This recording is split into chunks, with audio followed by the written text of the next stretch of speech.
Hi hello అండి, welcome to Renu Venky channel. ఈరోజు first video అండి నాది యూట్యూబ్లో. చిన్న కుకింగ్ వీడియో పెట్టాలని అనుకుంటున్నాను. గోరు చిక్కుడుగాయ కర్రీ అండి. సింపుల్గా ఎలా చేసుకోవాలో చూపిస్తాను. నైటే నేను కట్ చేసుకొని పెట్టుకున్నాను.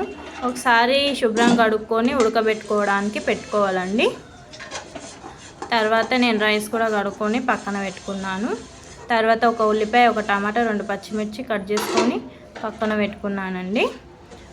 2 టేబుల్ స్పూన్ల ఆయిల్ వేసి వేడయ్యాక 2 పచ్చిమిర్చి కట్ చేసుకొని వేసుకోవాలండి.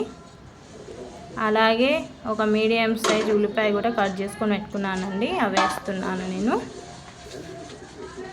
కొంచెం వేగాక ఉల్లిపాయలు బ్రౌన్ కలర్కి రావాలండి.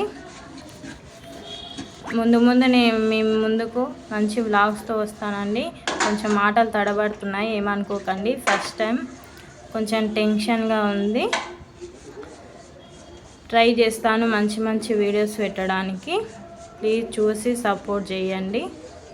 తర్వాత కొంచెం కరివేపాకు వేసుకోవాలండి. తర్వాత కొంచెం పసుపు, అల్లం వెల్లుల్లి పేస్టు 1 టేబుల్ స్పూన్ వేసుకోవాలండి. నేను ఆల్రెడీ క్లిప్పు మిస్ అయింది పసుపు వేసేది. ఇక్కడ 2 అల్లం వెల్లుల్లి పేస్టు ఇలా స్మెల్ పోయేంత వరకు కలుపుకోవాలండి.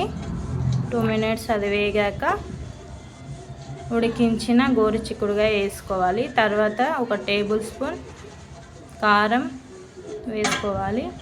తర్వాత 1 టేబుల్ స్పూన్ ఉప్పు వేసుకోవాలండి.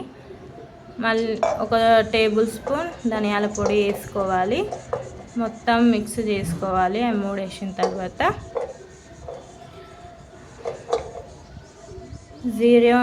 జీరో నాలెడ్జ్తో మొదలు పెడుతున్నానండి. చూసి కొంచెం సపోర్ట్ చేయండి ప్లీజ్.